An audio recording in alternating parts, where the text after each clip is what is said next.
Hi there. All right, well, I think we're live. So I wanted to introduce you.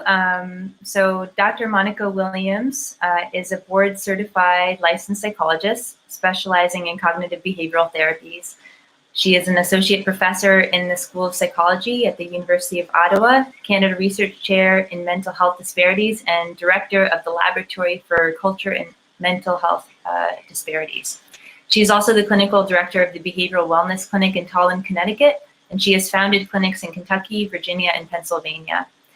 And I'm so glad to have her here today to speak with us on race and psychedelics. Myself, I'm a clinical psychologist as well as the chief psychologist for the U.S. Division of Field Trip Health, adjunct professor at the University of Toronto, and collaborator scientist at the Center for Addiction and Mental Health. Dr. Williams is a friend and colleague, and she and I have been co-organizing an international psychedelics research conference that we're going to be holding in Toronto later next year. And I'm so excited to have her on with us today. I'm looking forward to a really good talk about really important and pertinent issues.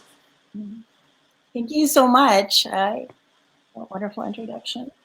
I'm gonna go ahead and put my slides up so we can go ahead and get started.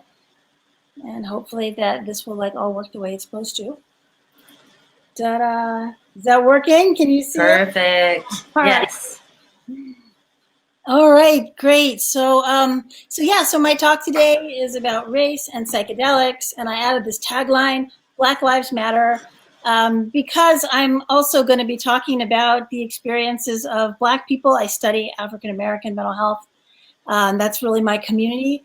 And so I'm going to unapologetically talk about Black people, although certainly a lot of what I talk about could apply to other marginalized groups as well. And so I thank you all for coming, because I think this is a really important topic, especially now with everything that's been going on in the world. There's a little bit about myself, but I already had a great introduction, so I don't need to belabor that. But all that to say, I wear a lot of hats. I'm primarily a researcher in my professional life, although I do a lot of other things as well.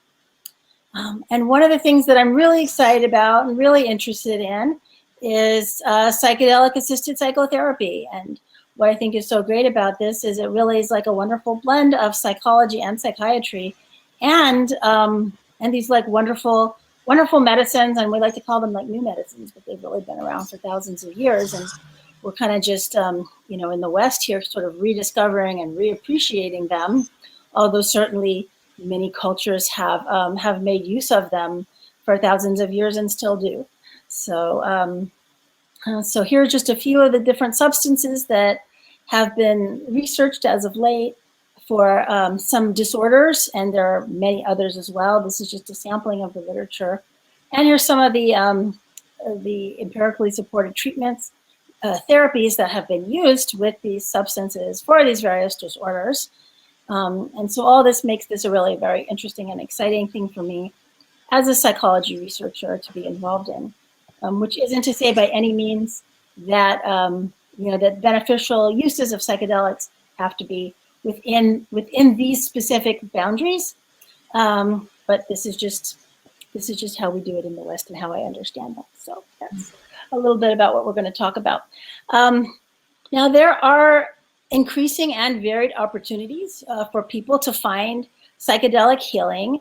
And here's just a sample. Many people go on retreats in other countries. There's a picture of the Soltara Healing Center where they have ayahuasca retreats. There you can get ketamine treatment actually in many places throughout the US and a few places in Canada as well. And you can get psychedelic therapy in a clinical setting. And here's a little picture of Field Trip, and they're very quickly growing. And so there are lots of opportunities for people to find their own psychedelic healing, not just underground, but above ground as well. And in fact, you can even go to church now and get psychedelics. This is a church right up the street in Montreal. It's an ayahuasca church. where as part of the services, people partake of ayahuasca, or they refer to as the sacrament in the Santo Daime Church. So this is a really exciting and interesting time, I think, as psychedelics and psychedelic-assisted therapies and interventions are bursting on the scene, or you could even argue they have arrived at this point.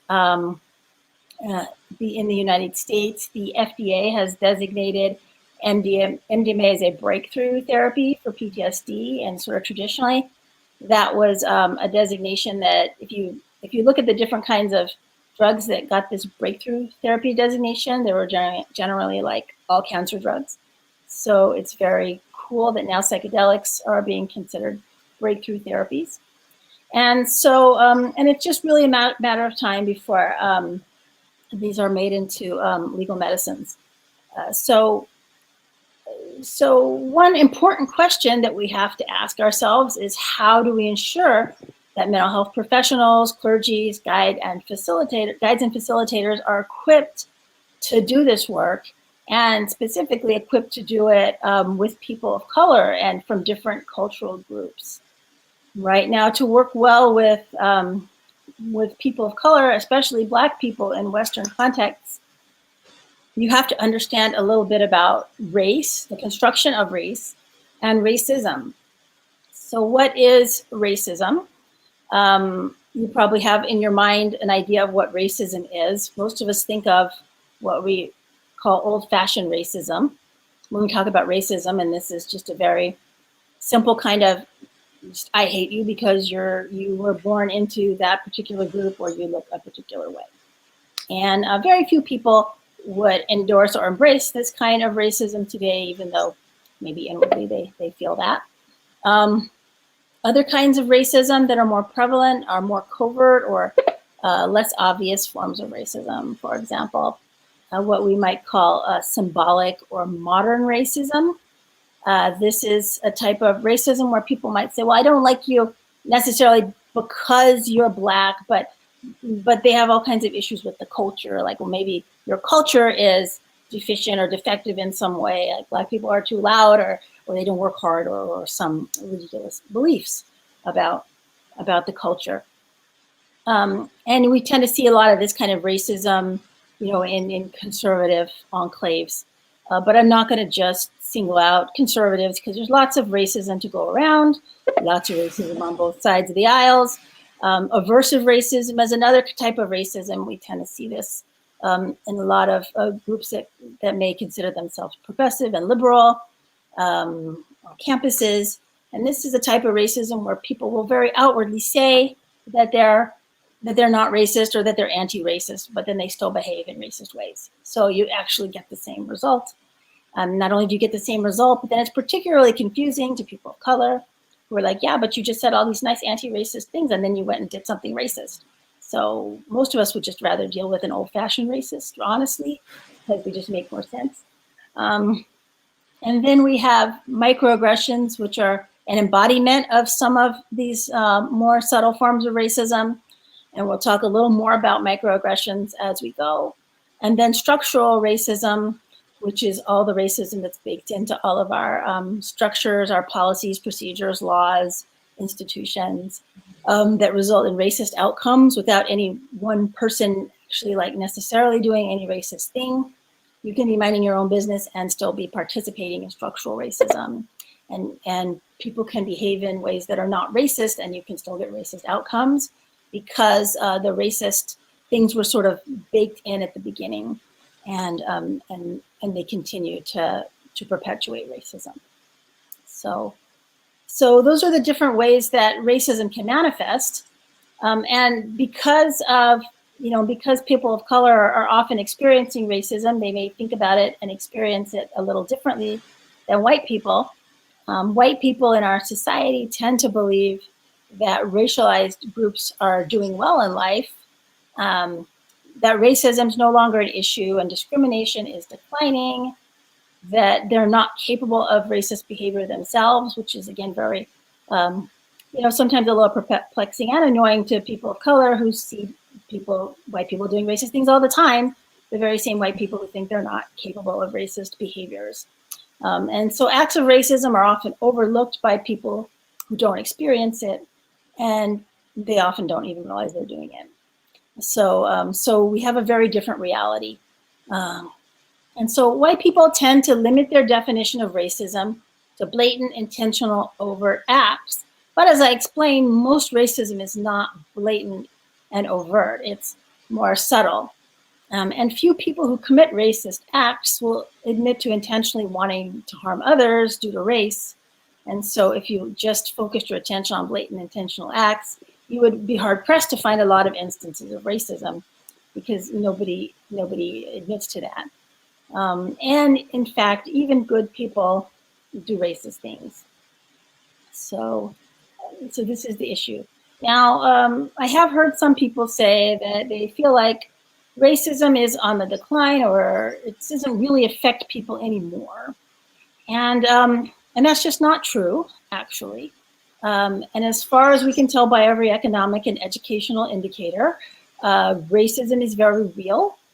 Here's an example of just comparing Black Americans to white Americans on several important metrics surrounding economics and health and education. And we can see that on every single one of these, Black people are not doing as well as white people.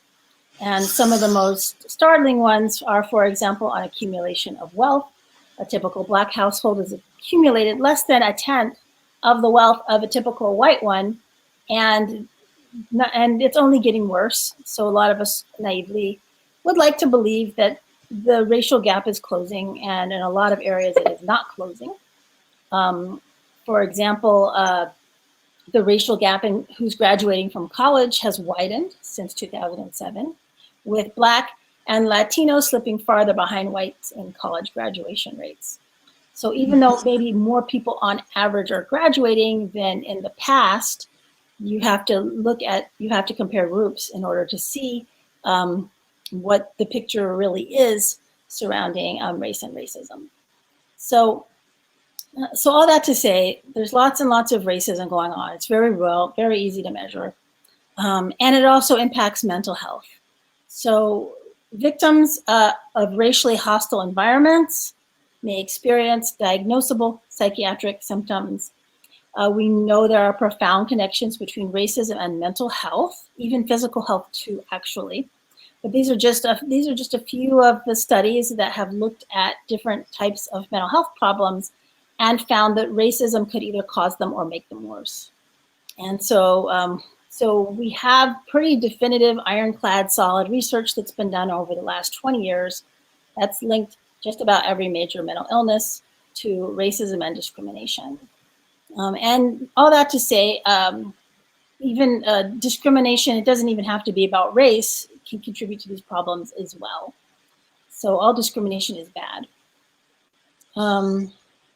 Now, we tend to talk about something called racial trauma, which happens when people who experience enough racism become so stressed out by it that they may even be traumatized. And when we talk about trauma, many of us in the mental health field, we're thinking about some very specific things that traumatize people, like combat, assault, and rape. But people of color may be traumatized by additional stressors as well. Here are a few common racial traumas that sometimes go under the radar when clinicians are not asking directly about problems like these, such as police harassment, search and assault, workplace discrimination, community violence, murder of loved ones, incarceration, and distressing medical and or childbirth experiences. So all of these are inflicting communities of color at higher rates. Additionally, there are other kinds of traumas that we see that are prevalent among immigrants and refugees. And some of these types of traumas can be caused by experiencing or witnessing torture, ethnic cleansing and persecution, destruction of cultural practices, living in a war zone, immigration difficulties, and deportation attempts. So So again, most of us who do trauma work, you're not going to see any like check boxes for these types of traumas, but they are in fact just as traumatic as what we think of as a more typical garden variety traumas, although we shouldn't necessarily think of them that way. And the fact of the matter is racial trauma is felt globally. And there's been a lot of focus on racial trauma, systemic oppression, and oppression in law enforcement, and particularly what's going on in the U.S. But really, this is what's happening in the U.S. has I think empowered a lot of people all over the world to speak up about problems that they're experiencing in their countries and communities as well.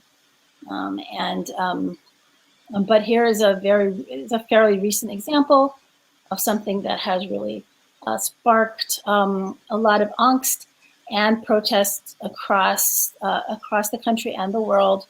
And you can imagine how heartsick I felt to get this text message from my niece in Germany when George Floyd was killed. She said, I just read about this terrible thing that happened where a Black man was killed by the police. And the video was so awful that I cried and I didn't know who to talk to about it. So I called you because it's so late and my mom is asleep. And so racism is affecting people, is traumatic to not just people in the US, but Black people in a lot of places. And that was from my niece Amani. And there are racial problems in Canada too, which is probably not news to anybody who lives in Canada. But those of you in the States, this might be news to you. There are racial problems in Canada. And some people have argued that even the situation of Indigenous people is worse. It's worse for Indigenous people in Canada than it is for Black people in the United States, which is hard to wrap your head around, but it may well be true. Which isn't to say that Black people have always been treated well in Canada either. Consider that Canada's last segregated school wasn't closed until 1983. And just like in the States and Canada, they also had boarding schools where Native American and Indigenous people were taken from their families and forced to go so that their culture could be forcibly erased. And they were often abused in these schools as well. And the abuse is not over, it goes on, it continues. We have problems even now in Canada with sterilization abuse of Indigenous women, which was actually in the US was legally done in many states for Black women who would go into hospitals for thinking they were going in for something else, and they would have a surgical sterilization and they weren't told about it. And sterilization abuse is still happening in the US too, in our prison system. And just in case you are in Europe and feeling a little complacent, there's lots of racism in Europe too. And so anti-Black racism is a problem. In fact, some people have even said that the racism that killed George Floyd was built and exported from Britain. So that's the unwanted gift that is happening around the world. And so racism, you might be thinking, well, what does this have to do with psychedelics? And if you've worked with people of color, racialized people in psychedelics, then probably something like this may not surprise you. Let's for a moment suppose you're doing psychedelic therapy with someone and racial or cultural material can emerge. And so psychedelic therapists have to be able to work with this material competently and comfortably. And I can tell you just from my experience of showing this particular slide in several training venues, most people were utterly confused with how to respond. So that it is important that we as therapists, guides, and facilitators know how to competently help people who are going to have this cultural material emerging for them. Additionally, another thing that's going to be very important to understand are microaggressions. These are small racist acts that are not clearly racially motivated. People have argued even they're well-intentioned, or at least people say they're well-intentioned, but they occur frequently in everyday situations. They create uncertainty and anxiety in people of color who are on the receiving end, who then may spend a lot of mental energy trying to figure out exactly what just happened, or recovering from the shock of it, or trying to make sense out of it. And not all abuses are so obvious. And in fact, one study looked at classrooms in community college classrooms and found microaggressions, recorded microaggressions in 30% of classrooms. So they're happening frequently. And we know that they are taking a serious mental health toll on people on the receiving end. How can you identify microaggressions? Well, they can be defined as deniable acts of racism that reinforce pathological or false stereotypes about people from various groups, reinforce inequitable social norms and power differentials, and or communicate exclusion. So here are some examples of microaggressions. Like here's a category of microaggressions that's from our research, and an example of a typical type of microaggression that would be in that category. But I should point out that microaggressions are context dependent. So you could probably think of a case for most of these where it might not be a microaggression to say it or do it, although I tried to think of examples that were like almost always microaggressions. So you really have to look at you have to understand race and racism to be able to identify microaggressions, because again, they're communicating stereotypes. And if you don't know what the stereotypes are, then you won't be able to identify a microaggression.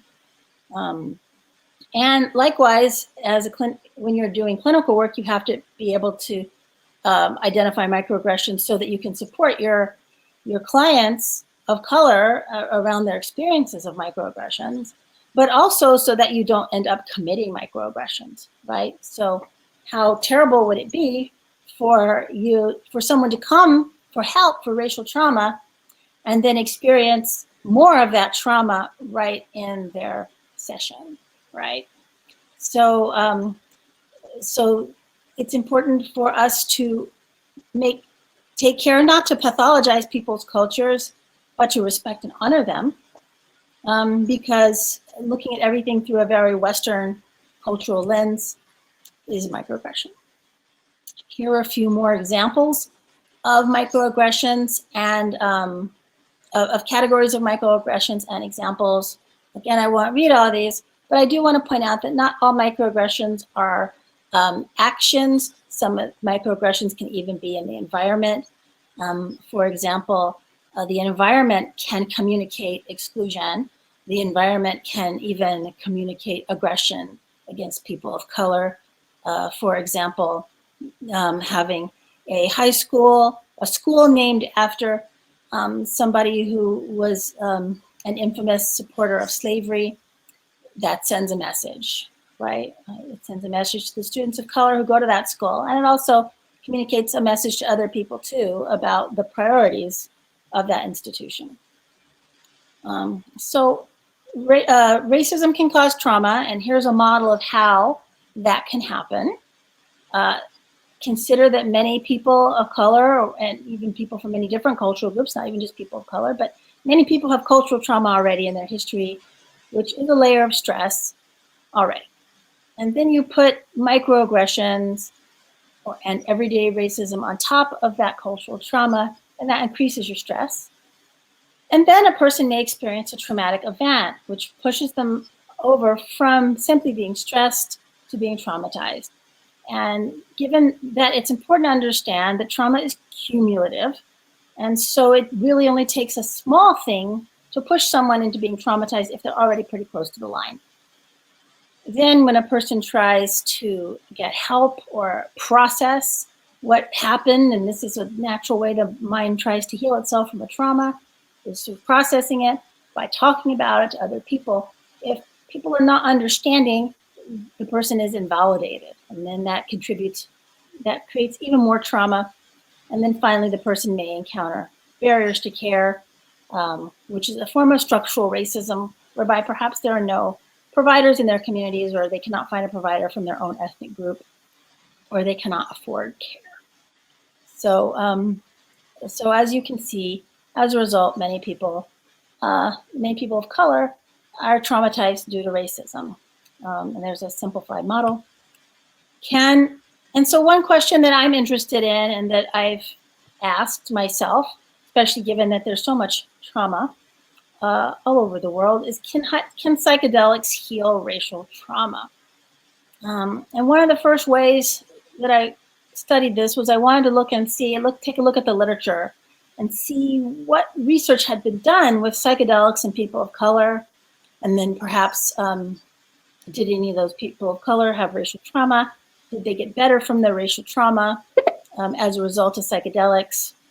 And I was very disappointed to find that there was actually almost no literature on people of color because they hadn't really been included in the research studies for the most part. For example, we did a literature review of psychedelic studies that were done all over the world.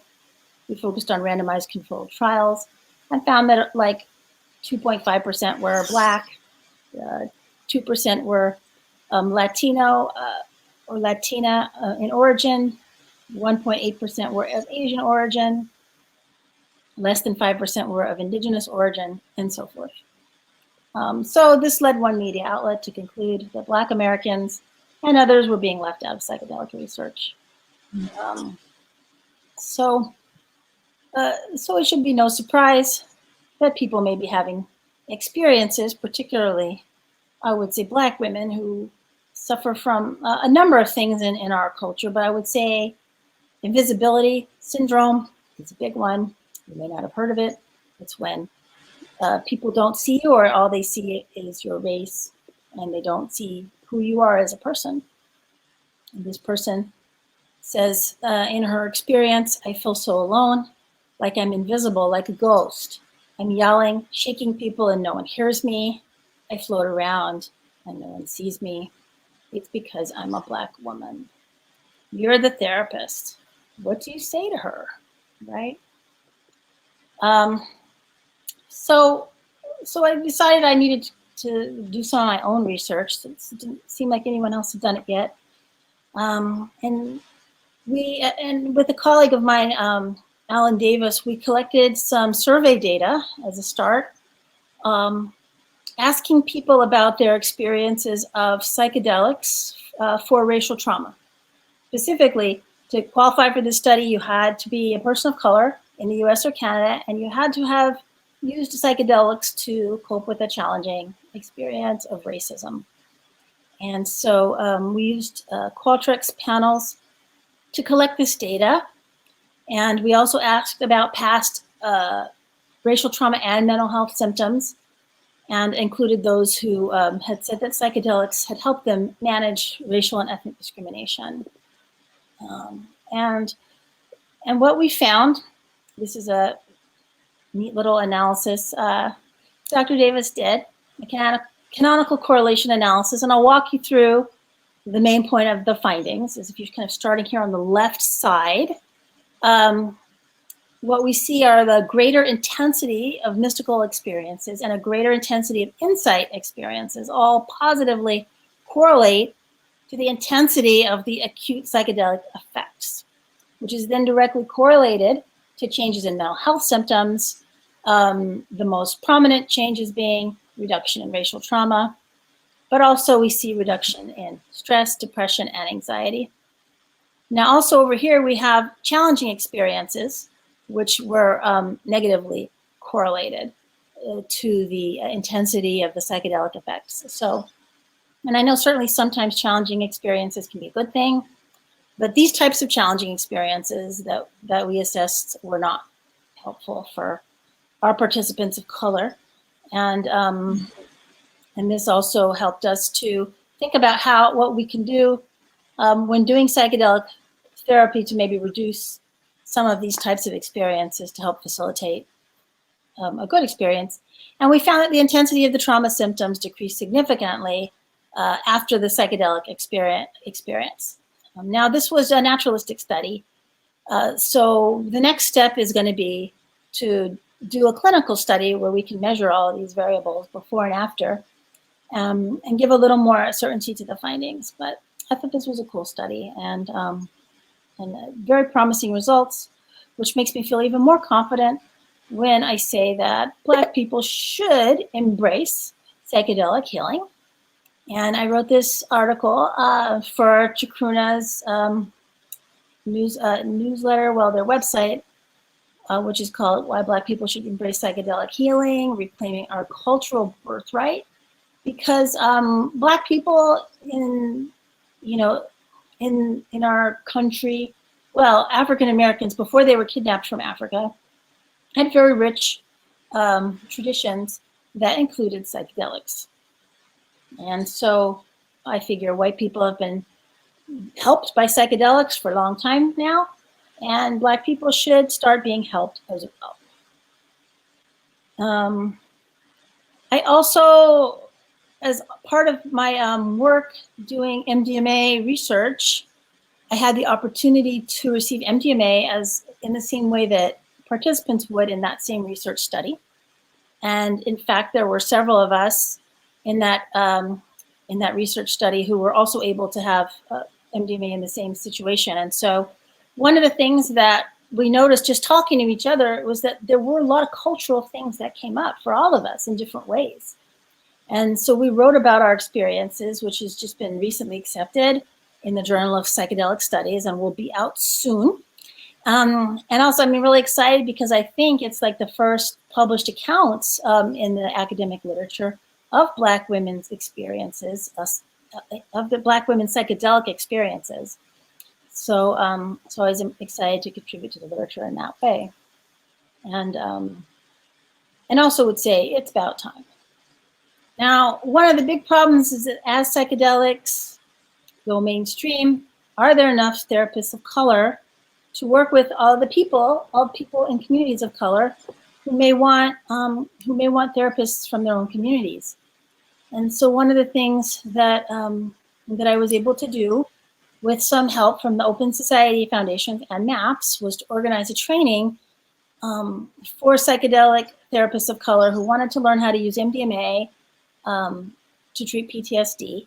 And so that happened last August in Louisville, Kentucky.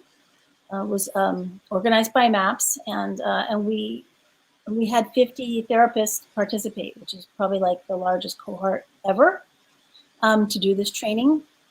And so, so we're so excited about that. The bulk of the training happened at that Louisville event, although there's several different pieces of the training that still have to happen. And we got a lot of other donations too. And so that is ongoing. And so that has been amazing. Also, we're going to be at my clinic. I have a clinic in Connecticut where I'm clinical director. And we're going to be starting up MDMA-assisted psychotherapy for people of color with PTSD as part of the expanded access program. And that's going to be happening, well, it was scheduled for this fall, but it's probably being pushed back due to COVID-19. But that being said, we are focusing specifically on racial trauma, as we hope to, as I would like to really help contribute to the literature and get the word out that this could really be an important treatment for people of color. We have been doing ketamine-assisted therapy for racial trauma so far, and I've had some good results, but much more work is needed. So I think I'm going to stop there, but I do want to share a few resources with you, particularly those of you who are therapists and have a heart for reducing mental health disparities like I do. This is a book that I was the editor for, which is a collection of papers about how to promote equity and culturally responsive care across settings. So I'm going to recommend that book for those of you who would like to learn more. And then I just had this book come out this month, Managing Microaggressions, Addressing Everyday Racism in Therapeutic Spaces. So if any of those microaggressions I showed you earlier were a surprise to you, then you should probably get this book, read it. It will improve your work with people of color and just your work in real life with other human beings. So that's about it for the presentation I have today. Here's a few sources. I want to thank you all for coming, and I want to really spend the rest of the time having some great conversation with my friend Dr. Morisano here and hearing your questions. Great, and I'll give a clap for the audience that you can't hear. So yeah, that was amazing, Monica. Thank you, Dr. Williams. I will, it's okay if I call you Monica for this discussion after. So one of the first questions we had, I love that talk, were who are some leading Black people of color researchers in the psychedelic field? There are endless academic texts on people like R. Gordon Wasson, Albert Hoffman, Rick Strassman, etc., in relation to the psychedelic renaissance, but you never read about Black POC leaders who are involved in entheogenic work. Yeah, absolutely. I mean, it's really sad that the whole history of psychedelics is just really like this, I don't know, this whitewashed pantheon. But there are so many women and so many people of color who've been a part of this from the beginning. And I feel like it would be a little unfair to throw out a few names. But I am going to suggest that on the Chacruna website, we have like a whole page of people called People of Color Making a Difference in Psychedelics.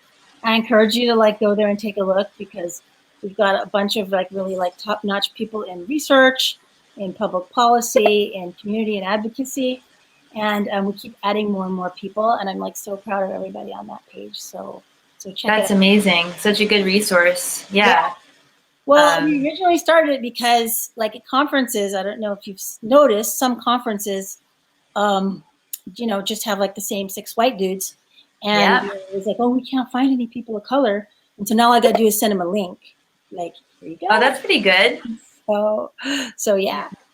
Yeah, that's one of the things that you and I were experiencing in the start of organizing our conference too, right? Was how do we balance the voices? How do we ensure that a number of voices are heard? We're not just hearing from the same voices that we hear from all the time at psychedelics conferences. Exactly. And it's time to diversify that a little bit.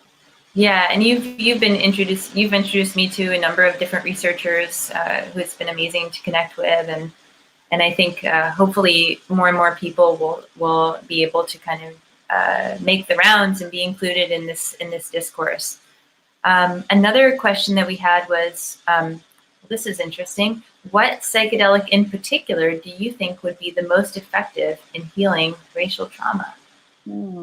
That's a really good question. I tend to think MDMA would be the best one because I think of its sort of like heart-opening properties. I mean, if you think about it, like racial trauma, it's often like an interpersonal injury. Although certainly, of course, we have some, environmental pieces, but by and large, when I'm working with people who've been traumatized, it's generally from interactions with other people. And so then people may withdraw from other human beings and isolate. And we know that that's not like great for healing. So I think that the heart-opening properties of MDMA can help people reconnect. So I recommend it for that. Although I have to say we have been using ketamine at my clinic, and we've had really good results. I mean, honestly, I can't tell you that they're any better or worse than MDMA. But that in and of itself, you can't. Oh, okay. I can't say it's better or worse. Fair. We've had good results. So, sure. So given that MDMA is not yet widely available, I would say if you have an opportunity to get racial trauma work done with ketamine, I'd say take it. Right. Because it seems to be helpful. Right. And it's also a shorter acting window, which might be a little less intimidating for people and starting out at some points. Yeah.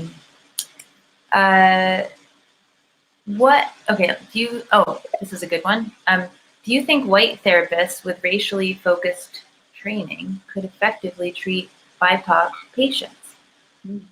Yeah, good question. And yes, I do. I think white people can be great therapists to people of color, but they have to have done their own work first. So they have to have done their own anti-racism work to identify how they contribute to racism and how they contribute to white supremacy, and really see that for what it is and have taken actions to grow. And it's an ongoing process. It's not like you do a lunchtime webinar on it and you're cured.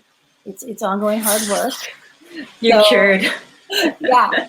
So I think people who've done that in combination with appropriate learning and training around cultural issues, yes, can be very good therapists for people of color. And I think that it can even be very healing for people of color who've had experiences of racism to see a white person in a very different role than maybe what they've seen before. It could be very healing. And I mean, we even had, I'm thinking of one client we had who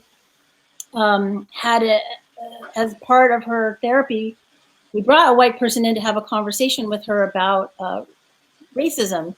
And she was just blown away that a white person could sit there, listen to it, tolerate it, empathize with her, and basically say, yeah, racism sucks, because it was so different than everything else that she had experienced. So yes, I think so. Yeah. And also, I think in addition to just, racially focused training, you kind of have to understand that with every person you work with, you might not know anything about their background or culture. And sometimes it's important to do that extra work when you're working with different clients, from different communities that you might not understand, and take time outside of the office to learn, watch documentaries, read things, read books. Absolutely.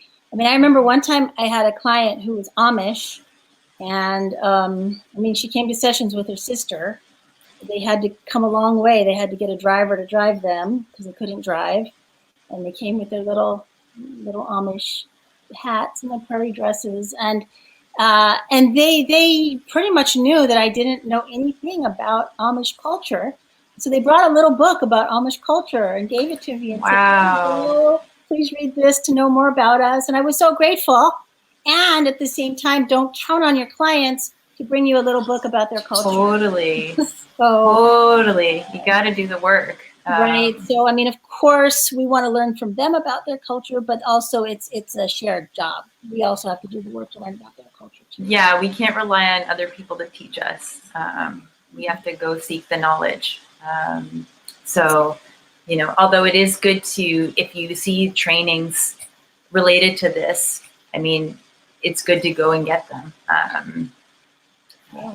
Now, okay, can you speak more generally to the importance of cultural competencies and how this can enhance the quality of psychedelic-assisted psychotherapies? Thank you in advance. Yeah, so I mentioned before that we just recently got an article published on the experiences of 3 Black women who had MDMA therapy, and all 3 of us had cultural experiences arise.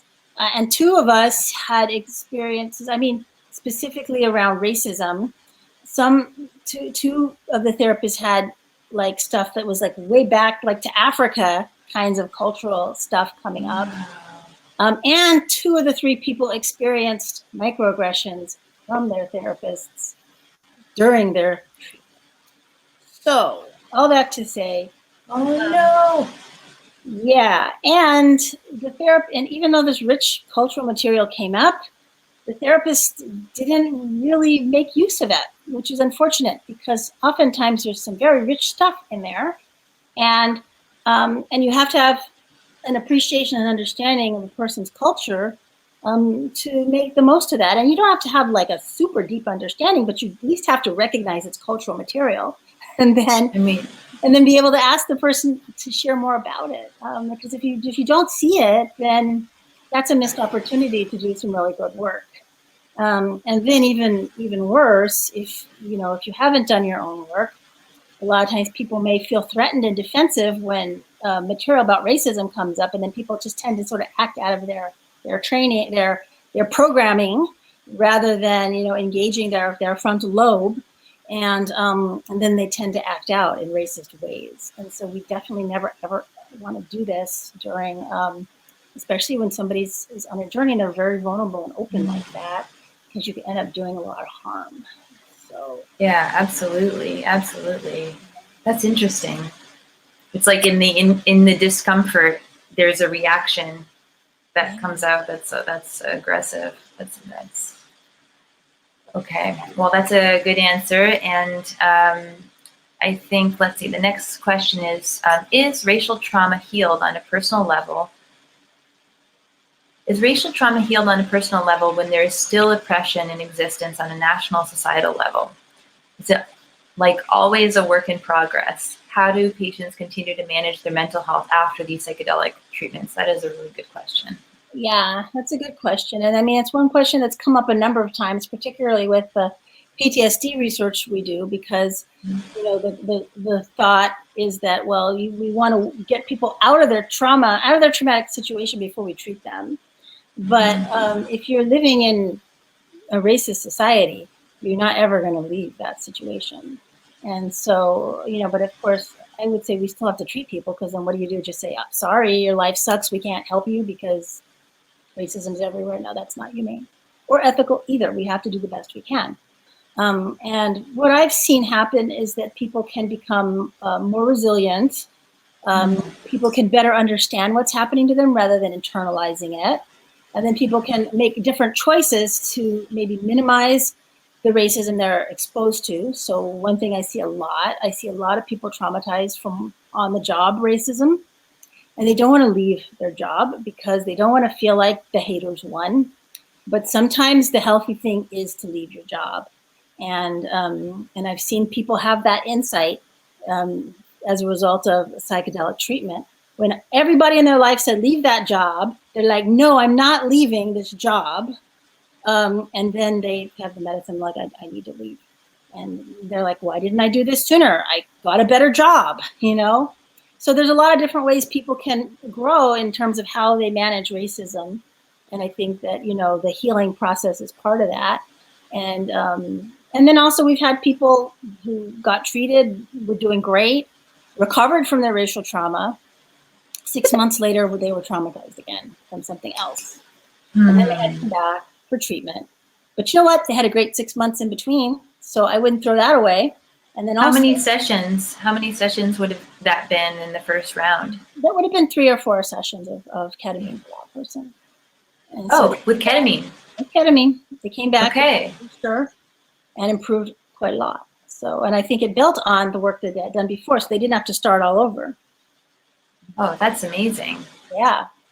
Yeah, and this was a person who was pretty much disabled as a result of racism on the job and a lawsuit against the employer, which left her completely emotionally and psychologically drained. Yeah, I mean, that's the thing, right? Like with trauma, I mean, I was watching a presentation the other day by one of my students, and they were giving a statistic that it was something like, you know, I want to say 76 to 79% of people in North America experience trauma. But, you know, it's more like a figure of 1 to 9% or so that actually experience PTSD after it all. And the contributing factors of what makes someone traumatized after experiencing trauma can be related to risk factors and resilience factors. And maybe working with psychedelic assisted therapies can help build up that resilience, like you said, and compensate for the risk factors at play, which would include ongoing racism.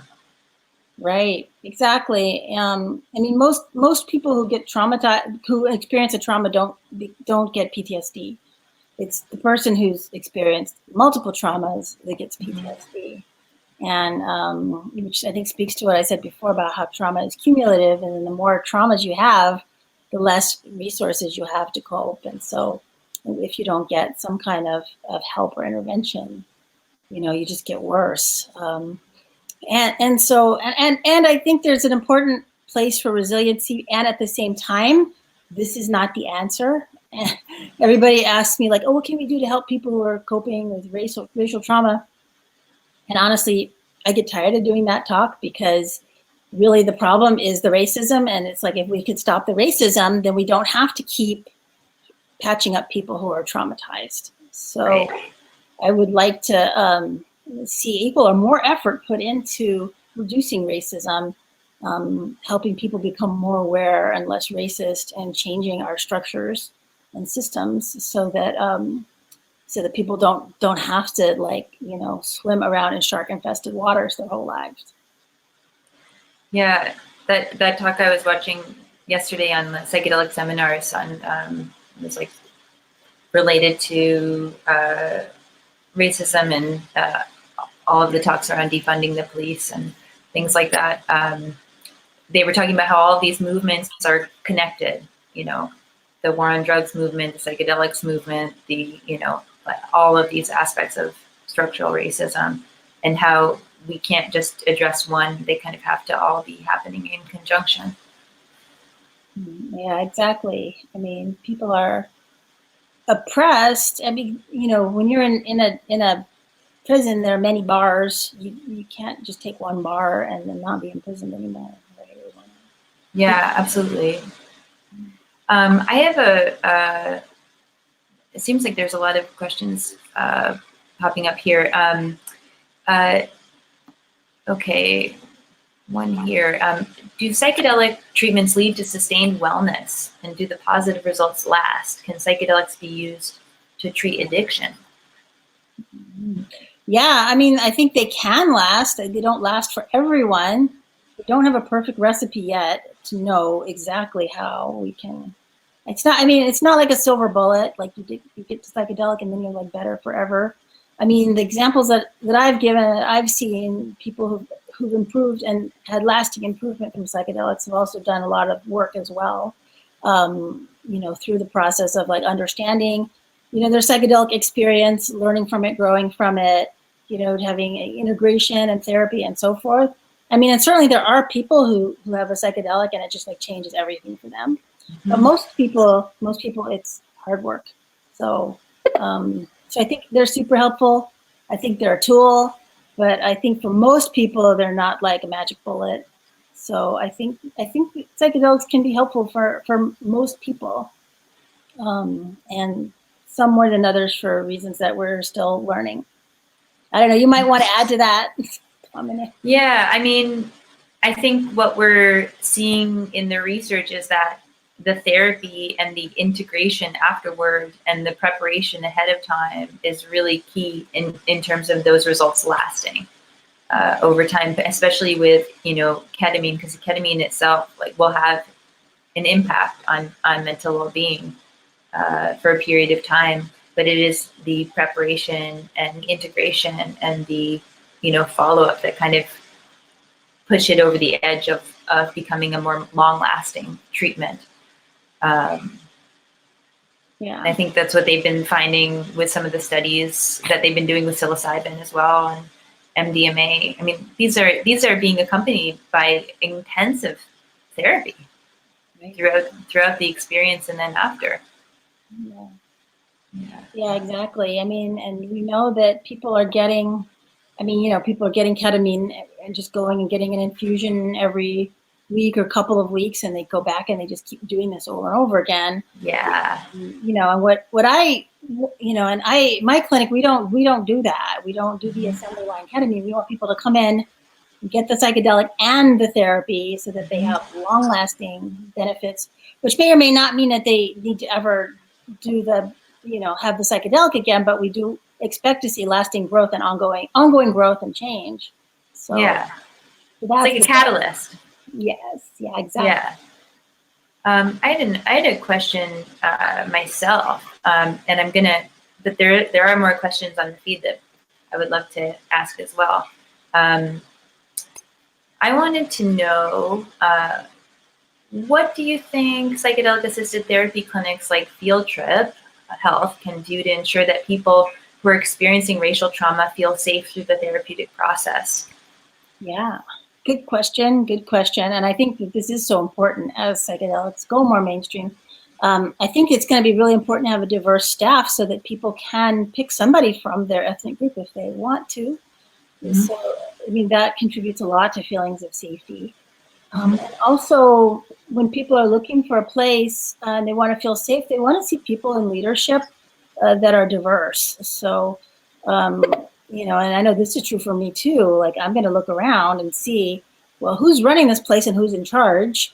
And if I see diverse faces, that gives me some measure of reassurance. I mean, of course, it doesn't guarantee that, you know, I won't end up with one, you know, racist Yahoo or whatever, but it gives me a little more feeling of comfort that this is important to people and they care. And if I do get the racist Yahoo, I could talk to somebody above them and they're going to take care of it.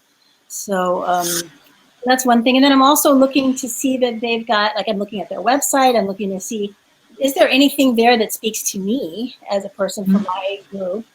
Or is it all just sort of written in a generic for white people way? And I'm looking for people of color, like other faces there. Are there clients of color? Are they talking about issues that are impacting people like me in my community? Like on my website for my clinic in Connecticut, like we have like a whole page on racial trauma. Like, what is racial trauma? How do you get it? How can we help you with it? So that makes people feel like, oh wow, they understand this. I'm going to go there, you know. So these are some things that can really help. And then of course you want to make sure that you're doing ongoing training of your staff and your therapist. I mean, but it's not just therapists, even like the front desk staff, because I could go someplace and I could experience a microaggression from the receptionist, and I'm already having a bad day before I even meet the therapist, right? So, yeah. So do you think it comes down to the people, you know, like through the experience, that's, you know, or are there other things about even like setting, you know, that would make a difference? Yeah, well, the people are the most important thing, but the setting's important too, because you know, the setting communicates things as well. Like I mentioned, we did the training for people of color in Louisville, Kentucky. Yeah. We were at a historic hotel called the Brown, which was like a really cool place to go. But if you look at all the art around the hotel, it was all like a bunch of white people in colonial outfits. And, you know, it didn't really, it wasn't really like didn't communicate a sense of safety to the people of color. That wouldn't be good psychedelic therapy. So art setup, no. So we even took down some of the pictures in the space where we were in. I don't even know if we were allowed to do that, but we did. And so you want to even think about things like the art and, you know, and what messages people might be receiving who are different. And you can just always ask too. You can say, get your friends of color and say, hey, like, how does this feel to you? Like, what do you think of, you know, the way we've decorated our clinic? What do you think of my office? Like, what do you think of our website? Like, what do you think of like our name? Like, what do these things communicate? You know, right? You ask people that you know of color. Problem is, most white people don't have any friends of color, so then you're in an echo chamber. Well, yeah, probably true. Okay, so fair enough. Yeah, doing a lot of focus group, asking a lot of talking around to people, and doing that research. Yeah, I think the training is key there too, and making sure that people feel comfortable. And I mean, you know, hiring can be a barrier, I think, in some ways, like, you know, and I think capacity building, like the training that you did with the MDMA therapist is really key. Yeah, giving people the opportunities to, you know, feel welcome and want to even apply to these kind of spaces to do this kind of work. Yeah. I mean, just the fact that we were putting it out there, this is training for therapists of color, you know, that got them interested. Like, oh, wow, so they're thinking about me, there's going to be stuff for me, there's going to be talking about communities that I'm part of, you know. Yeah. I read about it. Yeah, absolutely. And then, do you mind if I ask a couple other questions? Do you have a few minutes? Okay, cool. All right. What would you think about helping? This is an interesting one. What would you think about helping racist or oppressive people with psychedelic therapy? Is that a conversation that's taking place? Well, I mean, actually, I've been thinking for a long time, maybe psychedelics could be used to help cure racism. And I think, I would actually, you know, love to find a way to help people who've been oppressive become less oppressive, because, you know, every racist that, you know, changes. I mean, think about all the people they come in contact with that they're hurting. Those are all people that are blessed by their presence. So I see that as all part of the same mission. So yeah, absolutely. Yeah. I mean, if they were wanting, if that's why they were seeking help was to grow in that area, then yeah. Yeah. Some interesting conversations going on, I think, in the psychedelics realm around this, and working with like police and military and trauma. So yeah. Okay. What can clinicians do we might have already covered this, but what can clinicians do to ensure that they have the necessary skills to work with folks experiencing racial trauma? I think we've kind of covered that. Yeah. Well, I mean, you know, certainly, like, I could give you like a list of readings, and you could go and take some workshops and stuff like that. But honestly, the quick and easiest things to do are, number one, ask yourself, do I have any friends of color? If you don't, that's a big red flag. If you do, just ask your friends of color, hey, do I like say stupid racist things sometimes? And then hear what they have to tell you. And if the answer is yes, you're probably saying those same stupid racist things to your clients too. And you know, and you need to work on growing, and then you should avail yourselves of those resources. And also, you can, if they're your friends, and you should give them permission to call you out and tell you when you're behaving that way if you want to grow, really. So I think that's really key in those conversations, and I think, you know, even with clients, like, you know, to like address if you know, are not as tuned in to, you know, a particular cultural knowledge, you know, when working with someone, and being honest and transparent about, you know, what knowledge you have and what knowledge you don't have, you know, and being open to learning. Yeah, exactly. I mean, and all of us need to grow and learn. I mean, and I'm not exempting myself here either. I make lots of stupid blunders and mistakes. I mean, I remember, and I teach multicultural psychology, you know, at the university, and I have to tell you, every time I teach it, I feel less and less qualified, because I learn more and more things that I didn't know, and then I'm like, how did I not know that? So I doubt myself more and more. So now what I do at the beginning of class is I say, look, we're going to be talking about a lot of different cultures. I'm not an expert in every culture. Really, like, I don't even think you can be completely culturally competent in a culture you weren't born into.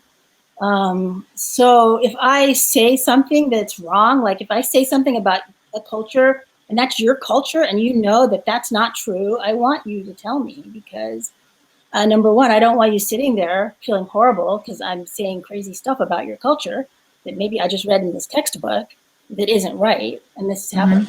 Or I'm propagating wrong information to the whole class. So please tell me, you know. And I have had students tell me, you know, that thing you said about German women, not true. I was like, oh, geez, sorry. You know, it was like a little painful, but, you know, better for them to tell me than for me to go around ignorant.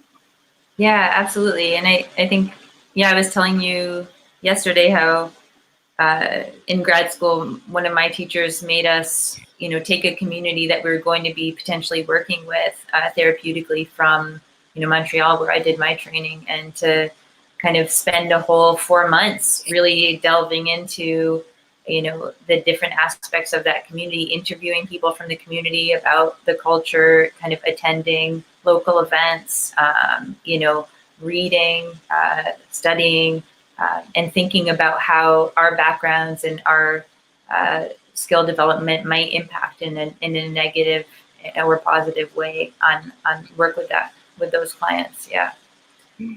Yeah, exactly. And what's scary is a lot of training programs like don't do any training at all on cultural issues, especially people who maybe got their degrees a few years ago, before it was kind of before it got on everybody's radar. So right. So a lot of clinicians just don't even have any training at all, which is kind of scary and sad. But yeah, that is scary. I think that is. I'm just kind of looking through this chat. Oh, okay. I think think that that is probably a good place to stop, unless you had anything else that you wanted to add. Oh, well, I mean, no, but it's been great being here. So thank you for inviting me, and I'm really excited about the work that you guys are doing at Field Trip. And yeah, I'm really excited about it too. I'm hoping that we can become a place where we can do this kind of work well, and be a safe space for people. Yeah. So thank you so much. It's been an absolute pleasure chatting with you, and feel really lucky that you agreed to come on and talk with us. And we're looking forward to continuing the conversation. Thank you. Thank you. All right. Bye, Monica. Bye-bye. Thank you all.